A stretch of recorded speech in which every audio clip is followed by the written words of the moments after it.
replacing all this rusty crap here.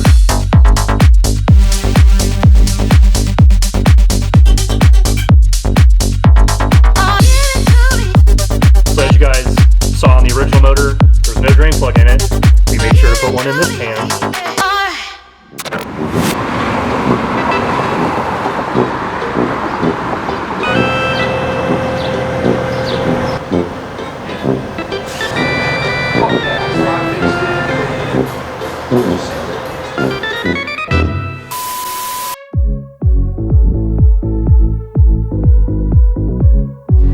Alright, let's see. Moment of truth, didn't realize I had the window open.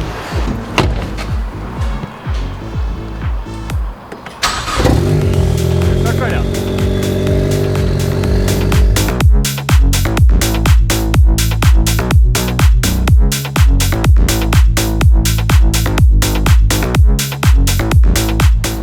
So it runs. Yeah, so it runs now. Car's basically put back together. We're still waiting on getting plates and registered to the car so we can drive down the road and whatnot, but just kind of taking it back and forth, making sure everything seems to be good, and so far so good. We'll actually get some road miles on it and see how it does. It runs. Okay. The fucking little turbo makes a lot of noise. Oh, well, yeah, it's because the exhaust is this long. Oh. Cat pack's still on it, but there's a fucking massive hole in it. So we're gonna have to do. It's not really doing anything. Yeah, I kind of wish I would have kept the one off my car when I wrecked the exhaust on it. The exhaust what? The exhaust for the car is this long. That's why the turbo sounds so. Oh. What do you mean the exhaust is that long? I thought it had a full exhaust on it. No, it doesn't. Why doesn't it have an exhaust on it? Well, the exhaust is there. It's just not bolted to the downpipe. Oh. Because there's a massive hole. Oh. Right where there shouldn't be a flex coupler. What are you doing right now? Using these ugly ass bolts Matt got to loosely assemble our blinker fluid reservoir. So loosely assembling this blinker fluid reservoir. We're gonna size it up, make sure it fits how we want it to. This flange right here is set up so that you can put your throttle body downward. This is gonna be really good, honestly, for our race cars that are set up for the ST manifold. This thing is gonna flow substantially better than the ST manifold. We wanna have an option where you can have your throttle body straight down because you get much more even flow when the throttle body is straight down and distributing evenly across the width of the manifold. So easy conversion from the ST manifold for people that have that piping, and better flow when you're coming straight in versus the other option. I don't have this welded right now, but we'll have a welded assembly with an elbow that puts the throttle body somewhere around the stock location. Using that flange, this vibrant elbow will go on it, and then the other flange that's sitting under this stuff will be right here for your throttle body to bolt to. It's gonna be a really good looking flux capacitor when it's all done. Except for these ugly bolts that Matt got. We'll get prettier bolts.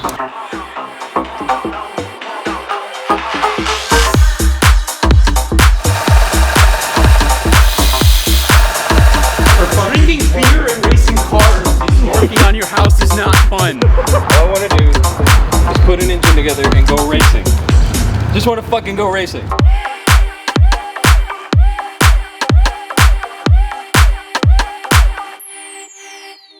We can put Mike's car on the dyno too. He's got a Mustang. What Mustang? You got a Mach 1 or a Bullet, right? Yeah, Mach 1. Yeah. Shit, this is turning into a dyno day? You shitting me? Yeah. At least they're all rear wheel drive, so it'll be quick.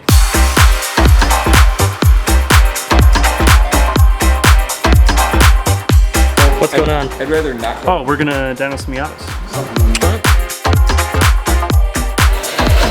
You go. You can go.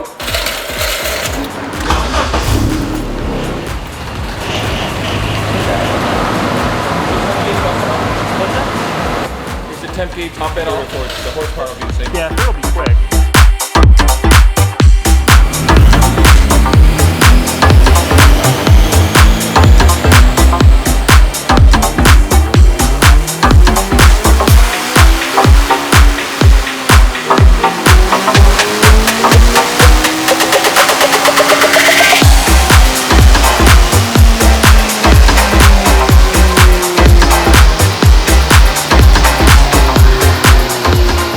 This is not a normal Miata. This Miata's got a Honda K24 in it, so it makes a little extra soft compared to your standard 1.6, 1.8 Miata. So. Oh, that's over 200 horsepower. So Yeah, if the tach's not accurate, it's not gonna work. Yeah. We put the tach sensor on there, but It's all good. We're just mostly doing it for fun. where's the kid? We got him.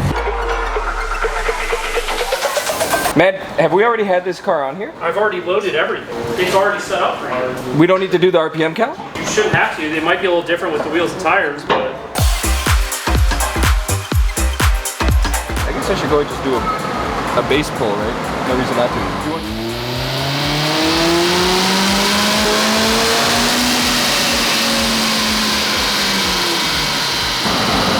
These cars are MAF sensor based. It has to measure how much air is coming into it, and if the output of air isn't what it measured coming in, you may have a problem. It's having to put in extra fuel basically. There may be some air coming in from a place it shouldn't be. That's not getting measured.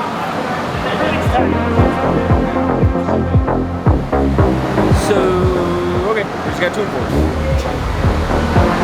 What's that? Was that pull pulling? Was that pull pulling? That was full throttle, yes. But that's with the tune that the car came with. So we're gonna take a look at that and see if we can beat it.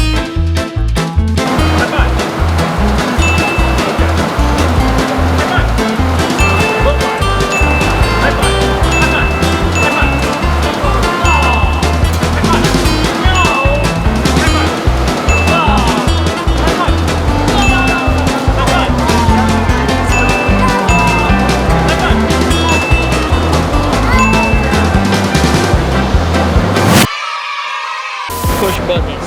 More buttons. Just cleaning up his fueling for now. We'll start adding in a little bit of power in a bit, but right now just because it's having to correct for some errors in the sensor or because the sensor calibration is off, I'm fixing that now. We'll start with that, do another pull, make sure it's running clean, and then we start adding things.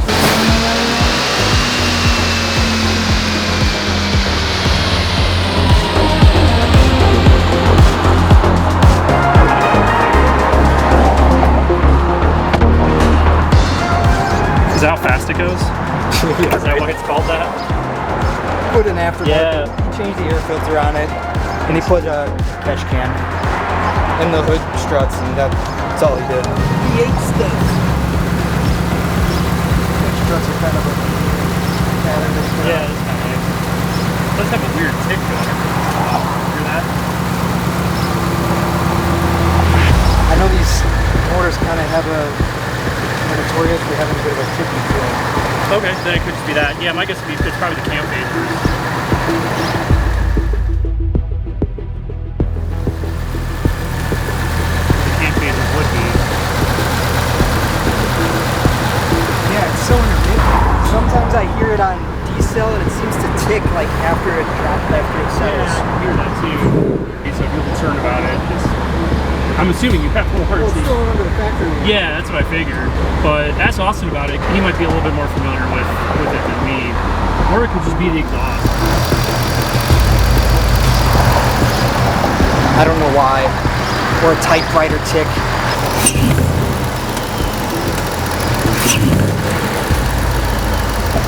That? Yeah. That's normal.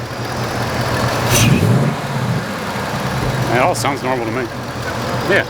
Well, the tick isn't happening right now. Oh. Just lightly blip it. That there. That doesn't sound like that's in the motor. That sounds like it's an accessory or something. Yeah. I was thinking the other thing it could be is an exhaust, but Yeah. No, I mean, none of that sounds alarming. yeah. That almost sounds like it's a throttle body or something. Throttle body doing weird shit. Always does. Yeah. No, usually with phasers on Ford shit, it's Just like, on startup or okay. That's all normal, man.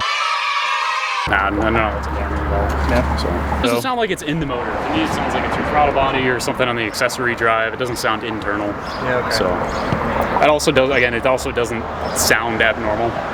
Whatever the noise it's making, I'm pretty sure I heard it at least once. It sounds like normal operation. Like normally, like there's a lot of things that tick on motors and stuff. And like if it was like a grind or like a drrrr noise, then like yeah, okay, something might be.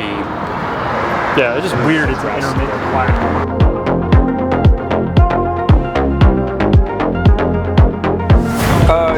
So we're learning the car, messing with cam timing, various cam timings, getting the fuel trim cleaner. There were some issues with the fuel trim, but aside from that, anything that I'm changing, anything that I'm messing with is actually losing power.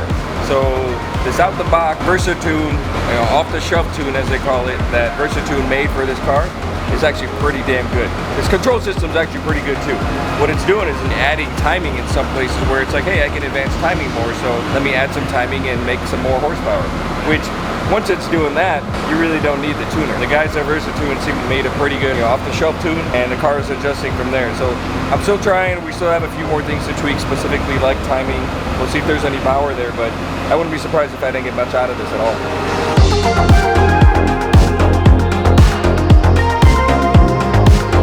Okay, so we got a whole exhaust essentially, and you have an off-the-shelf Versatune. This car's been on this dyno before. It was here last year before all this stuff got done. Matt just pulled up the old dyno. This thing picked up 40 horsepower with an exhaust and an off-the-shelf tune. Yep. So it went from 122 to 162. That's freaking gnarly. What about the 30 shot though? The 30 shot that we're not disclosing. Dude, that's a fucking lot. 40 horsepower? I mean, to be fair, You picked up 30%. the number I got a year ago was sort of disappointing. Like, I expected it to be higher than 120. What'd you expect it to be? Okay. Closer to 135. Those pumps now. None of them Okay, are different. but Or maybe 140. Like, I mean, but fine, but because those are numbers that stock NDs have put down on not Mustang dynos. So that's a factor here too. right.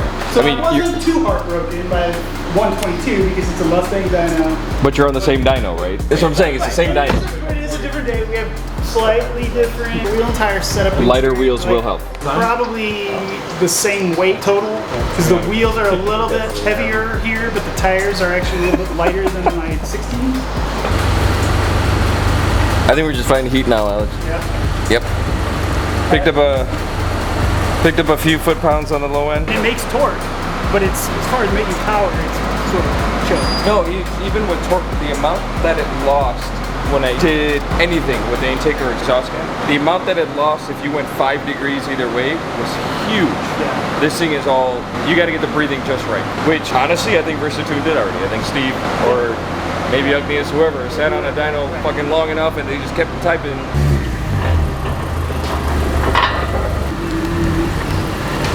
God damn, that thing's small. He just turned right into that. I went back and forth like twice just to get it out of there, thinking it's a sizable vehicle. The off-the-shelf tunes that Versatune has for the ND Miata are freaking solid. We picked up a little bit of torque on the low end, down below 4,500 RPM, I think. But aside from that, these guys got this thing dialed in. Between whoever sat on the dyno making the custom tune for this with the modifications that are on Alex's car, between that and the control system adjusting as it needs to for the fuel and the air and everything that it's got available, honestly, I wouldn't even bother doing custom tunes on the ND Miatas if you already have a Versatune off-the-shelf map, at least that one. The map that he has on the car is a 93 octane with a Cork Sport exhaust, and it's pretty much dialed in. There's very little to be gained. I wouldn't spend the money.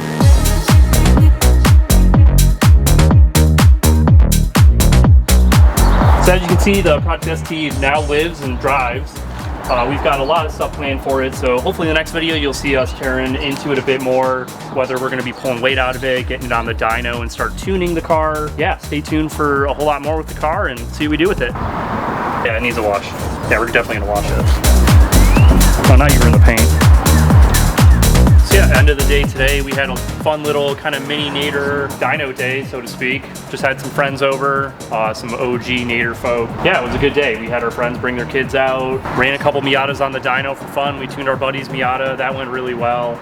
Car picked up 40 horsepower since last time it was in with just really an exhaust and a tune. So that's pretty impressive for an ND1. So yeah, we did that. Buddy came out with his new Mustang Mach-1. We got to take a look at that. Just all in all, kind of good day. The weather's gorgeous. So yeah, we had fun. So hopefully we start doing some more dyno days in the future. Just kind of getting some more people out, do some more car meets and stuff. So yeah, if you guys are looking for more info on modding your car, getting it dyno tuned or anything, give us a shout, DamonMotorsports.com. Drop us a line in the comments. We'll be glad to assist.